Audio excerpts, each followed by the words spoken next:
Escoltem la narració radiofònica de la novel·la Vi Veritat, de Natàlia Gisbert, Premi Isabel Clara Simó, per a Ràdio Alcoi. Capítol 3. València, lloc desconegut. Les paraules que cal ordenar estan clares. Plasmar-les sobre el paper sense deixar cap senyal, cap empremta que puga facilitar el reconeixement del seu autor, és una qüestió més complicada. La història és senzilla. Reclamar els diners que un pare ric hauria d'estar disposat a cedir per recuperar la filla. Sense qüestionaments, sense precs de cap classe. Res més que conrear la idea de la manera més clara possible. Deixar els diners en un lloc segur, sense trampes. Actuar segons siga sol·licitat ha de ser l'única sortida possible. Els diners li sobren. La seua filla, no. Seria més fàcil fer una trucada explicant les regles del joc, però comportaria massa risc. A aquestes altures la policia deu estar assabentada de tot i una investigació s'haurà iniciat. En poc de temps els titulars dels periòdics tindran nom propi. Martina Vidal. No hi ha temps per a perdre. La vida de la seua filla o 200.000 euros. No hi ha alternativa. O sí, podria ser una mica més. Al cap i a la fi, què són els zeros quan es tracta de la persona per qui més lluitaries en esta vida? Quan es tracta de l'únic que et queda. Amb determinació, la decisió està presa. 1.000.000 d'euros, ni més ni menys. Les instruccions sobre com procedir encara estan per embastar, però mentre escalfa el forn, una nota pren forma. Concisa.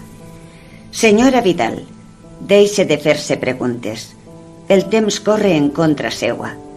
Cada minut que perd tractant d'entendre són quilòmetres de distància que augmenten entre vostè i la seua filla.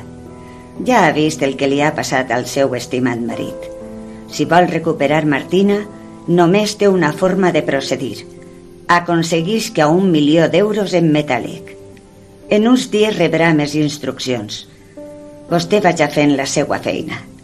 Si complix amb el que se li demana, Martina seguirà tan viva i sana com ho està en aquests moments. Té la nostra paraula que està en perfectes condicions. De moment. Per descomptat, la carta no requereix ser signada. Capítol 3. Homo homini lupus est. L'home és un lloc per a l'home. Alcoi. La rutina en la nova comissaria s'havia convertit en la meua millor amiga. Alcoi era un lloc on ser feliç. Era un plat típic a escollir d'entre la carta, una recepta casolana. Aquell matí, des de la cantonada, em semblava veure una acumulació de personal a la porta de comissaria. No m'equivocava. Els meus companys havien començat el dia amb humor, bromejant a l'entrada. A mesura que m'apropava, tractava d'endevinar què seria el que despertava les rialles. Bon dia, però què passa així? Ivan, que se'ns casa? Enric Fuster va ser el primer a contestar-me. A continuació, la resta dels companys es van convertir en l'eco del primer. Que es casa! Que es casa! Ivan estava al mig de la colla, tractant de posar-se bé la gorra mentre la resta li la descol·locava a colpeig una vegada i una altra. Ivan, pigat i tímid, qui sempre preferia passar desapercebut, estava rodejat de braços i mans que el tenien pres en una mescla d'abraçada col·lectiva i actes vandàlics. Era impossible que no se'm reblanira l'ànima observant aquella escena. Vinga, va, desallotgeu! No veieu que incomodeu a Ivan? A més, aquest no és lloc per a tantes ximpleries. No siga així, comissària. Nosaltres som la seva família i Ivan ha vingut a donar-nos una alegria a tots. Mire, sembla que està sufocat, però és el més feliç del món i ho entendria si vera la seva futura esposa. Em van fer riure. Estaven contents per Ivan. I és que era una d'eixes persones que a tothom fa despertar un somriure. Conèixer-lo em permetia recuperar una mica de confiança en l'ésser humà, com un recordatori que hi ha persones bones per naturalesa, de les que no actuen sempre en funció dels seus interessos, i que no compleixen les regles que argumentava Thomas Hobbes. L'enhorabona, Ivan! El cercle es va obrir i vaig passar a fer-li una abraçada a l'afortunat compromès. Sentia que la meua presència li era incòmoda. Gràcies, comissària. Em sent molt afortunat. No heu dubte. De segur que la teua xica és meravellosa. Ha de ser-ho, perquè és el que mereixes. Segur que ella se sent tan afortunada com tu. A poc, la colla es va anar dispersant i em vaig retirar al despatx. Vaig notar com el telèfon em vibrava dins de la butxaca.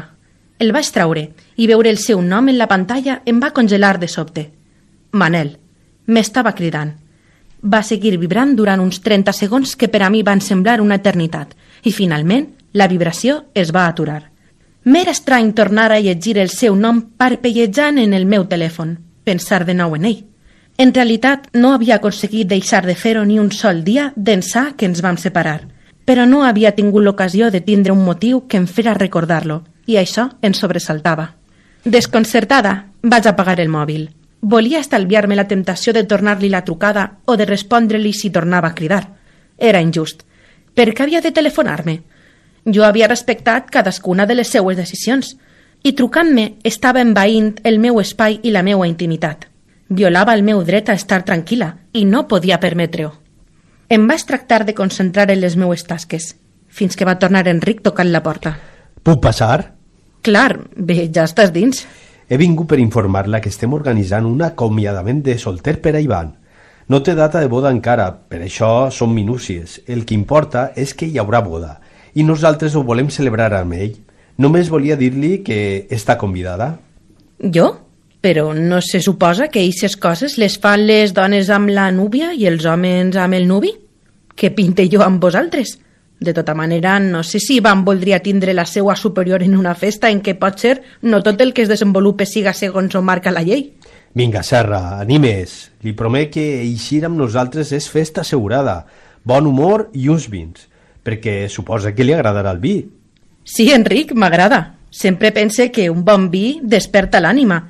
Ja ho dien els grecs, oi nos cae aletheia, vi i veritat. Ja aleshores destacaven la màgia d'aquesta beguda per a fer-nos parlar.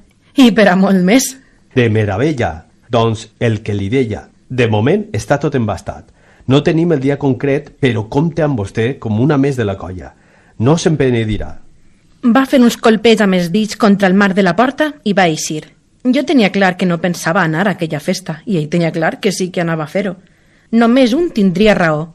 Vaig somriure per a mi mateixa i vaig reconèixer que potser no era jo. El matí va passar volant. Quan em vaig adonar, tenia de nou Enric a la porta, preguntant-me si no pensava parar per a dinar. No tenia res preparat, així que li vaig demanar recomanacions sobre on fer-ho. Després d'una llarga llista, vaig escollir un restaurant que feia menú diari. Va voler acompanyar-me fins a la porta i una vegada allí ens vam parar a parlar. Demà em diu que li ha paregut. Em quedaria a dinar amb vostè, però tinc a la meva dona esperant-me. I és una de les curtes estones del dia que podem passar junts i que tractem sempre de guardar-nos l'un a l'altre. No et preocupes, Enric. Tinc intenció de tornar a comissaria pronte. Encara vull organitzar alguna cosa. A més, m'agradaria tindre aquests moments de soledat.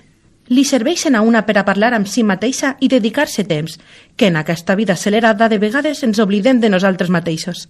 Corre i disfruta de la teua dona. Disculpa'm, no sé el seu nom. Clàudia, li diuen Clàudia, i té raó. A voltes es preocupem tant per qui tenim al costat que descuidem les nostres pròpies necessitats.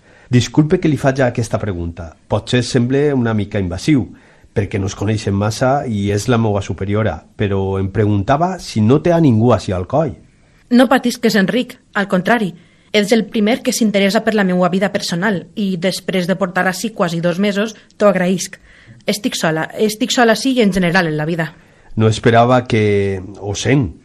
De cap manera. Vaig vindre sola precisament perquè volia separar-me de València i de tot el que hi anava lligat. El meu marit, Manel, va preferir que seguirem els nostres camins separats. Encara em costa un poc d'assimilar, però amb calma, cada dia sí sembla que tot es fa més fàcil. Vaja, sent que la decisió de vindre i agafar el comandament d'aquesta comissaria hagi estat impulsada per un fet com aquest.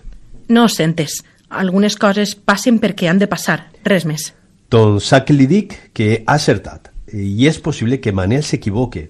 Els humans ho fem moltes voltes. Tenim la capacitat de destrossar el que toquem. La mateixa força que ens permet construir quan tenim una il·lusió, la motivació que s'empeny cap endavant, és la que ens fa abandonar i trepitjar el que tant ens havia costat d'aconseguir. Ja ho deia Hume, homo homini lupus est. No era Hume, va ser Hobbes, Thomas Hobbes. Això, Hobbes sempre es confon. Doncs això, que hi ha persones de les quals cal apartar-se, que s'equivoquen massa voltes i destrossen tot el que són capaces de crear a parts iguals. La clau està no només en saber detectar-les, sinó a mantindre-se'n tan a llum com es puga. Hem escoltat la narració radiofònica del llibre Vi Veritat, de Natàlia Gisbert, Premi Isabel Clara Simó de novel·la, gràcies a la col·laboració de l'Ajuntament d'Alcoi, Regidoria de Cultura, la Càtedra d'Art Contemporani Antoni Miró de la Universitat d'Alacant i Edicions Bromera, amb el recolzament de Federació Escola Valenciana, direcció Júlia Sorlí, edició Paco Agulló i muntatge final Gonzalo Belenguer.